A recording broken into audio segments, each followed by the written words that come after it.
So a viewer has sent me a lengthy email to explain to me about my bad valve job to you know tell me what I did wrong or what's wrong with the valve job. So stay tuned. I'm gonna read you the email. All right. So so I get an email earlier, and this guy says says that he saw the video, and he says the customer is right about the leak. The valve grind is also correct.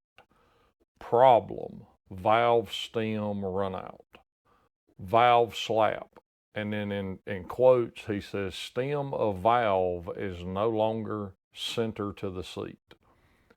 So, and then it says brand new premium cylinder heads often have excessive runout. 1/1000th is too much. Customer wasn't wrong, neither were you. So I replied, and I wasn't trying to be disrespectful or anything, just a lot. So, and we're going to talk about some more stuff as we go, because again, I want this channel to be a learning channel so you can grasp the processes and what's actually happening, not what the internet believes is happening. So that is the reason for this. We are not picking on this guy. 0%. We are not picking on this guy. We are trying to unpack what people think versus what is actually happening. So I told him, I said, you just don't grasp the concept of what you're saying. Your statement is self-defeating.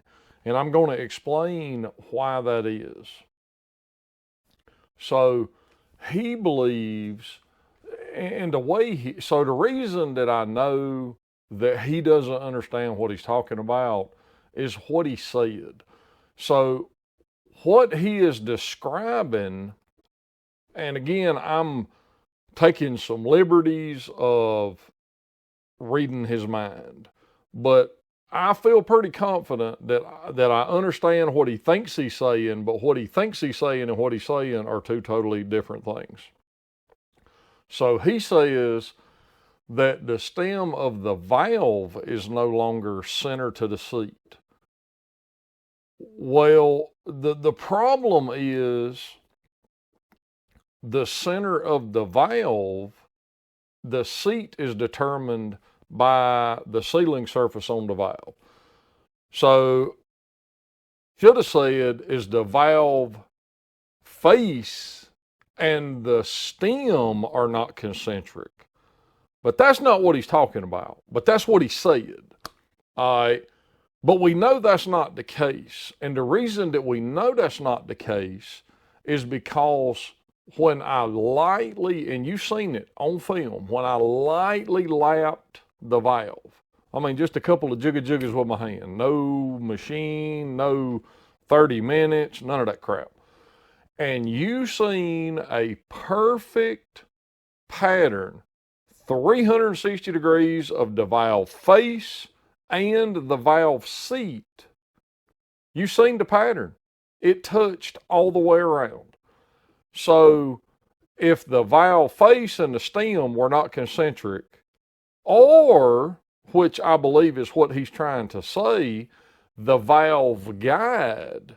So the guide, the hole in the valve guide has got to be concentric with the valve seat. So you could have, the seats up here, the guides down here, and they're not perfectly in line. That is what he's talking about. And so what happened, and this is a problem, 100%, I see it, it's a problem.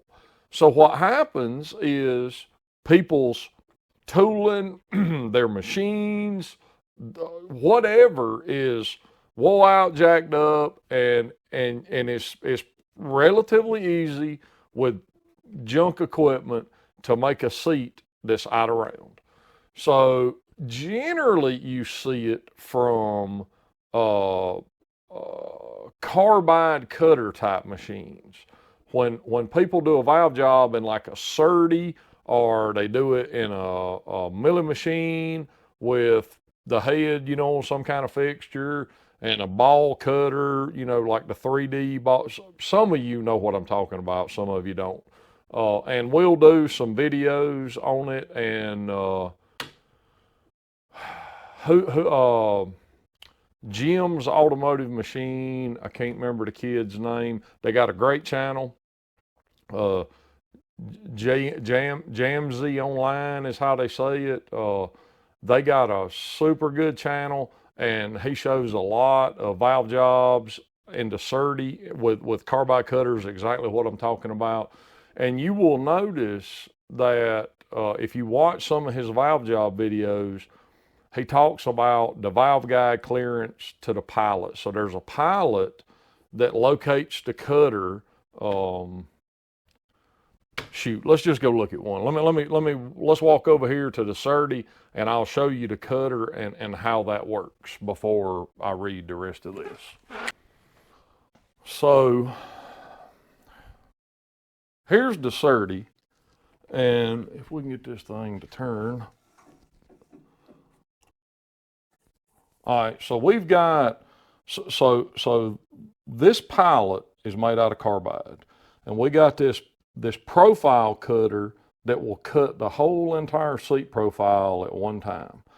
And we're depending on this pilot to center in that valve guide to make this sealing surface, when it cuts it, 100% concentricity. If this is loose in the guide, and here's the problem with this system, because this is a fixed pilot. I mean, it's a live pilot, and it's floating in the valve guide. So if the valve guide has any wear, or it's not completely, round, or it's tapered from one end to the other, you're gonna have problems. This machine, I don't care. I mean, this machine was 40 grand new, and it still will not. It'll do a crap valve job unless the valve guide is just almost perfect. I mean, it's just got to be perfect. So with performance stuff, we use this type of machine because we need to make all of those profiles and angles, and we moving the seat material out of the way. But let's walk over here to the example. So, and I'm trying to do this one-handed. So this is just a junk, well, not a junk head, but this is a head that come in that we need to do a bunch of work on. So what we've got in this situation is here's the pilot that fits, so it fits the guide really good, and then the top 2/3 has a real slight taper, so that locks it in. So that goes in, and then right there it gets tight, and we can give it a little push, and I mean, she's locked. She's locked in the guide. So even if that guide is wore some, this system works perfectly. And this is where we actually grind a seat instead of, over there we're cutting the seat with carbide. Here we're grinding the seat with vitrified stones. So and I mean, we've got multiple, but we got these stones, right? And these stones, the nice thing about the stone, and again, this is stones and it's stone age, but it works. It works perfectly for standard old, and most seats already have multiple angles. So unless you're trying to form multiple angles, or, you're doing some really high dollar race stuff, this is perfectly fine to touch up the sealing surface. Now, if there's a problem, the seat's recessed, or, it's severely out of round, or whatever the deal is, then that's a different conversation. But for this example, I'm just going to show you, and you can see how nasty and ugly and rusty that seat is. So I'm going to take this jewel and we're just going to pop her on, and I'm going to just give it a little, just a little spin.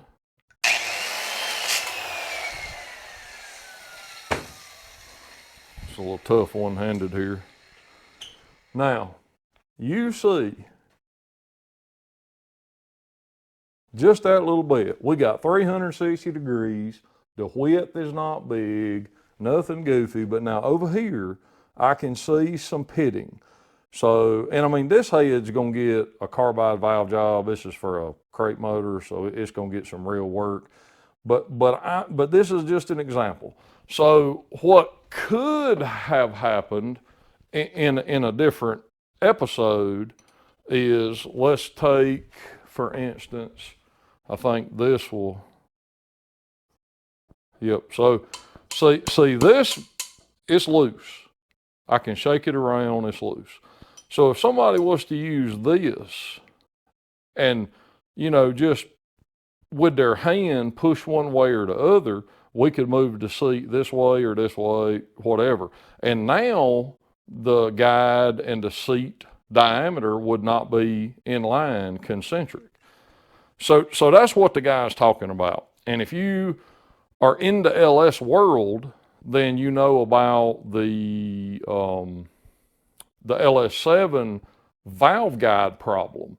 And so what happens with an issue like this, where you have out around, when the valve sets down on the seat, so the valve is coming down to set in that 45-degree diameter. Well, if they're not in line, when it goes down, it pulls whichever way it's out. The valve automatically tries to go that direction. So over time, as it's closing and sliding down the seat, it erodes the seat, and it also erodes the valve guide. And so that was the whole issue with the Corvettes. So the company, I don't remember, but on those, GM farmed that work out, and the company that was doing it had a SERDI with carbide toe. Well, I don't know if it was a SERDI, but it was still a seat and guide machine like that. And it had issues. They had some setup issues, and so that's how those seats got out of whack. And that's what eat up all the valve guides in those LS7s. And it was a super common thing. We had, back when that was a big thing, we had bunches of them come through here, and we would have to put guides in and recut the seats to fix the problem. And some of them were so bad, we just had to pull the seats out, put all new seats in, guides, and do the whole deal again. So let's go back in here to the computer. Well, we got the LS9 nightmare on the stand, so it ain't gonna be long. It'll be ready to start going together.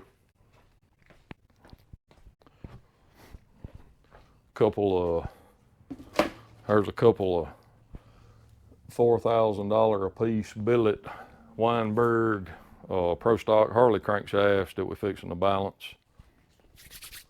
Okay, so hopefully all of that made sense. Here's the next problem, and I've seen multiple comments, around this kind of topic. So a bunch of people were concerned about guide clearance, and a whole bunch of people were concerned about the valve tip height. So we have gauging to check all of that stuff, and all of that stuff is intolerance. Furthermore, the way a lifter works, the plunger is the adjustment in a LS, because it's a non-adjustable valve train. You bolt it down, it's done. So if the tip was high, it wasn't, but pretend the tip was 20 thousandths high. I would have had to fell asleep while we were cutting the seats or the valve to ever take that much material. But let's just pretend that the tip height was 20 too tall, right? All right, so if that was the case, The only thing that would happen would be, the tip of the rocker will move up, the back of the rocker will move down, the push rod goes down, and the plunger in the lifter goes down. No problem. I mean, it's not right, and that's not what happened, but the plunger in the lifter, most lifters have well over 150 thousandths worth of travel. I mean, I've checked some 180, 190 thousandths worth of travel. So you would have to do some next level screwing up to ever do that. You just, I mean, the plunger's just going to go down. So that's why I say that what happened was the plunger was stuck all the way at the top, and therefore the valve was pushed open, and that's why it had a no compression scenario.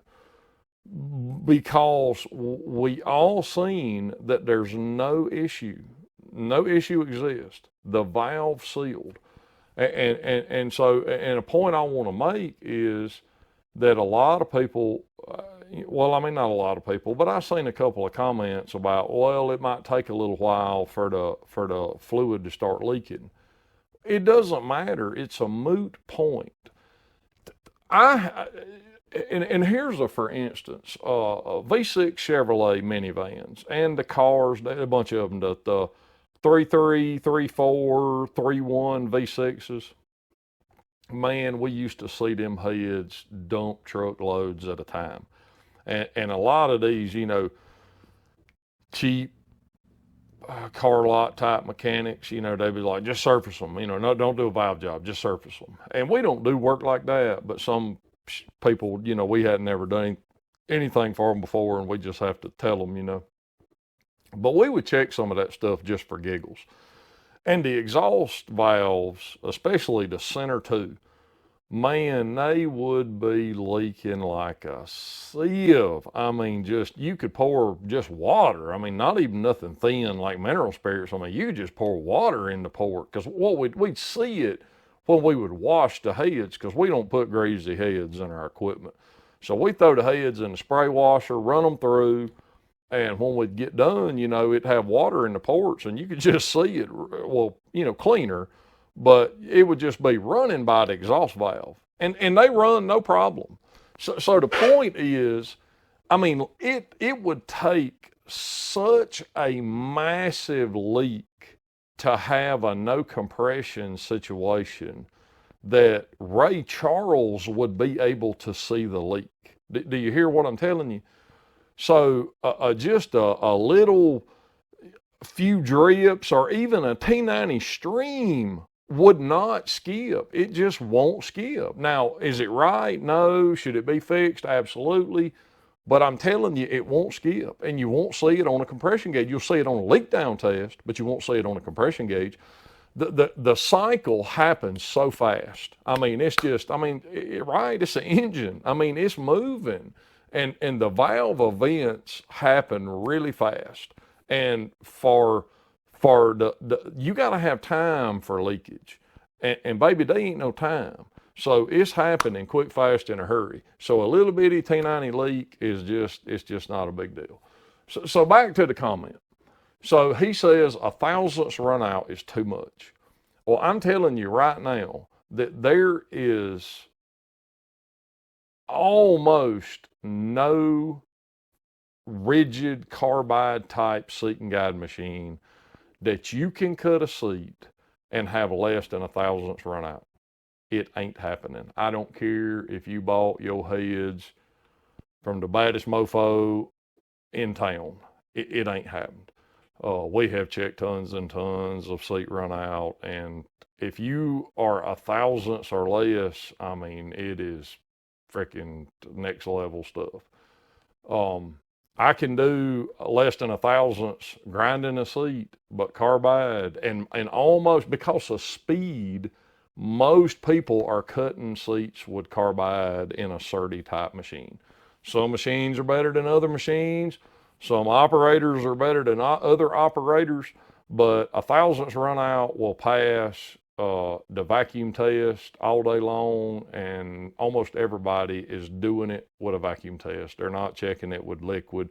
I only use liquid for just a visual for the camera. Generally speaking, we check with a vacuum tester, but we just don't have leaky valve jobs. It just, I mean, I'm not saying again, I, I can make a mistake. It can happen, but we check this stuff, and that, and again, there wasn't a problem, but that's the first valve job that's come back in 20 years.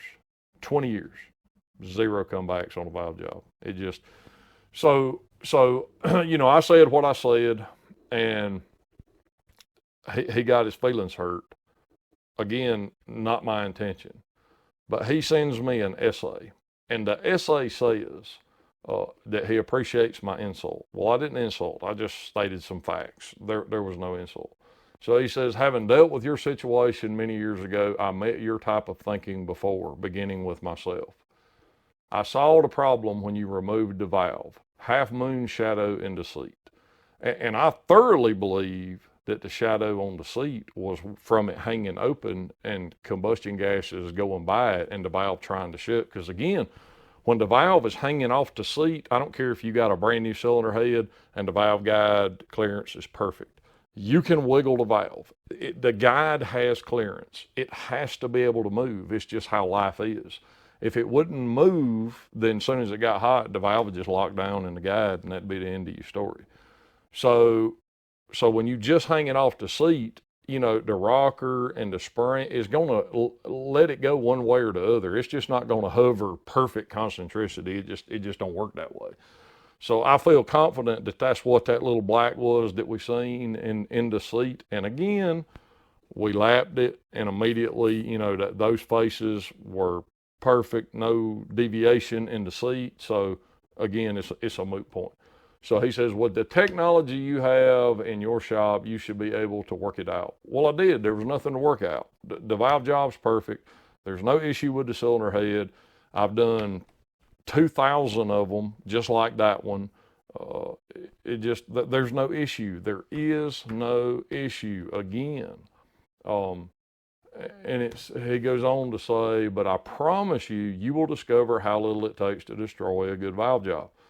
Well, it takes a lot, because if you do a good one, the valve will open and close on it for the next 250,000 miles with garbage gasoline and probably trash maintenance, and it'll just rock on and seal up, no problem. So it takes a lot. It says, it is not my nature to want to insult an independent businessman, so I will simply request that you do not let your ego get in the way of learning. And I hope that, and you don't know me and I don't know you, but I hope just from what little bit that you have watched of our channel that you know that I don't have an ego. I mean, it ain't even about that. It's about just data and facts. I am all about data and facts. Speculation, I don't care about. Opinions, I don't care about. Let's get down to the data. What happened? What can we prove? Not what can we assume? And we have whatever the issue is, it's in front of us. We can inspect all the components. We can measure. We don't have to guess. We have tools, and we can measure and deduct from our measurements whether or not there is a problem. And that is all that matters to me. Everybody else, they can just, whatever. But for me, we want like real forensic evidence. Otherwise, it don't count as far as I'm concerned. You posted a video and put your reputation at stake. You will gain more. Will you gain more customers? Question mark. Well, I don't even know, about 200 people in that video said, "Man, I wish you were closer. I'd send you my machine work for you to do it." So it looks like, a matter of fact, today I had multiple emails from people asking me to quote work for them. So I think that the answer is yes, I will get some more customers, I believe. or will have revealed your lack of knowledge and loose credibility. So now he's attacking my credibility. Um, and ultimately, again, it's a moot point because number one, even though there was no issue with my work because of the way the situation was handled from the customer's side, it just really got up under my skin because they questioned, did I do the work that I said I done?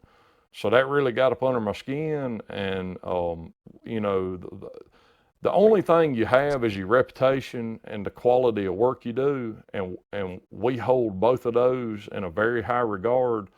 So I felt, especially after they sent us a bill for the labor, I felt like the way to convey how I really felt about the deal was to pay the bill and give him his money back that he paid me for a valve job that we all know there was nothing wrong with, but that, you know, he's questioning whether or not I done it. So, you know, and again, we paid the bill and we give him his money back for the valve job and we fired him.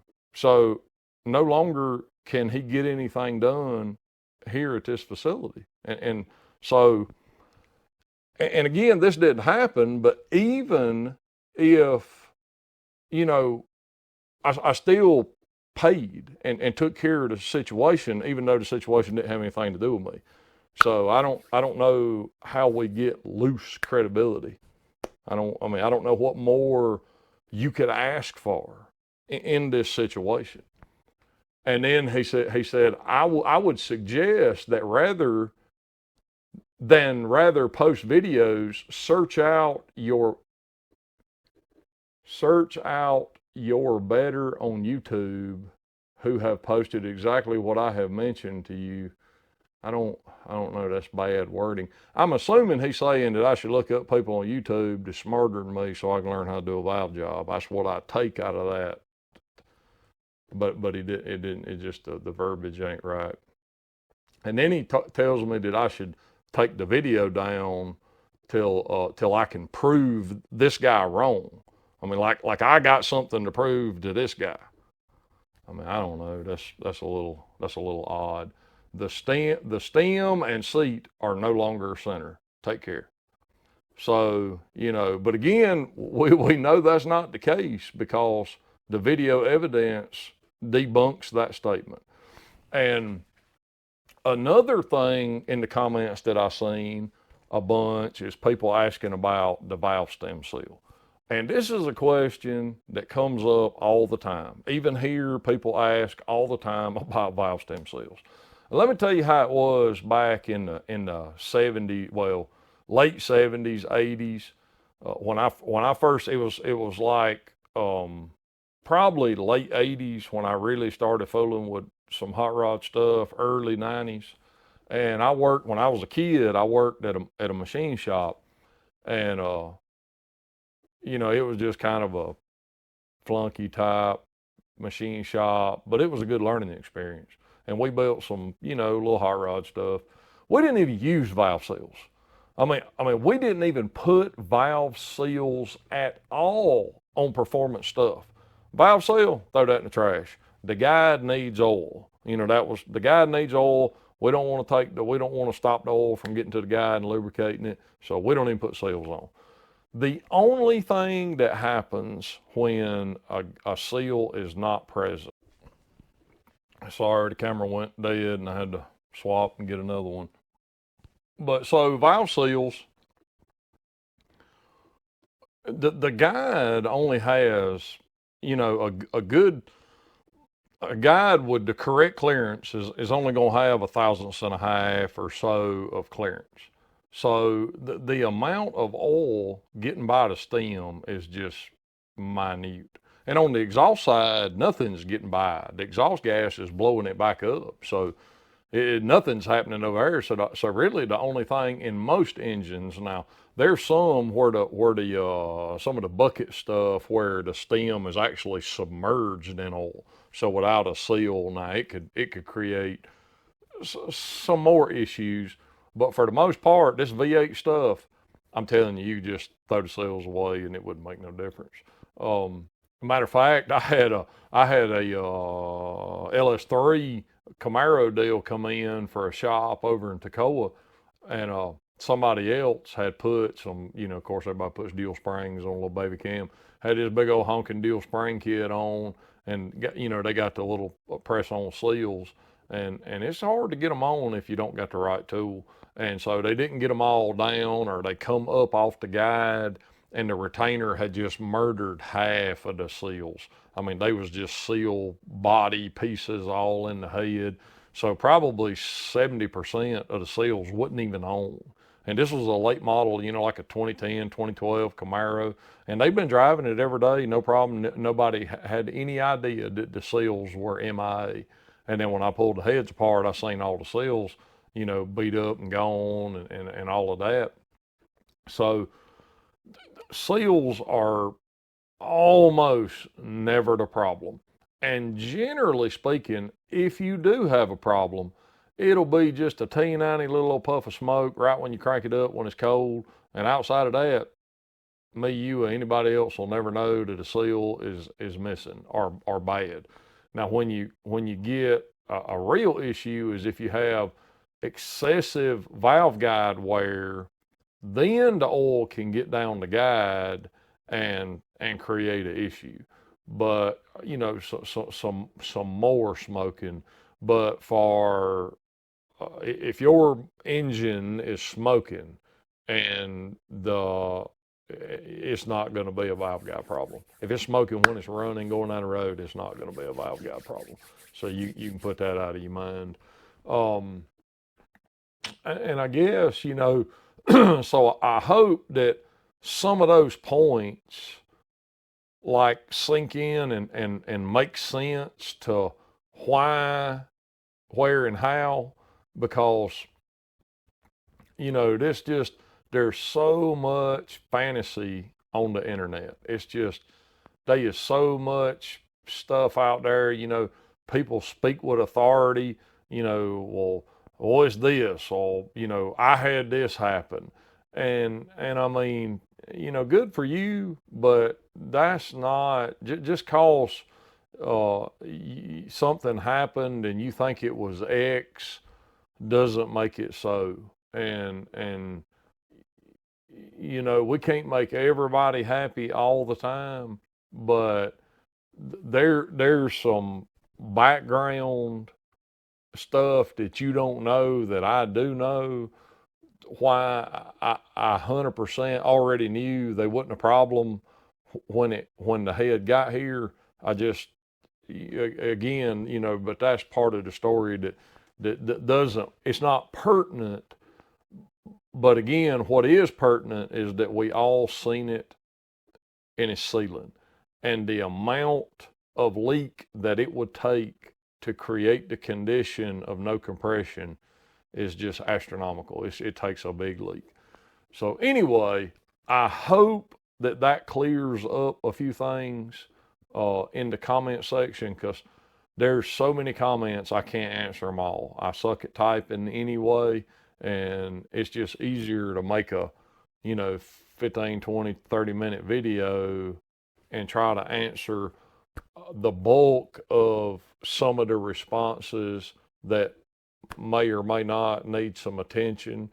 And again, these responses are not to point anybody out. It's to just try to make sense out of what's happening. Like, here's the scenario that the commenter is saying, and I'm trying to help the commenter understand that this scenario will not equal this outcome. It just doesn't work that way.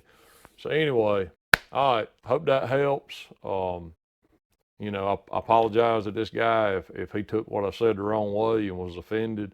I was kind of offended, But but I don't. I got thick skin, so it doesn't really. I mean, not bother me in a way it hurts my feelings. It bothers me in a way that you know it, people think they know things that they really don't know, and that's how you get in trouble. That's what gets people in trouble. They know more than they really know. All right, y'all have a good day. We'll see you on the next one.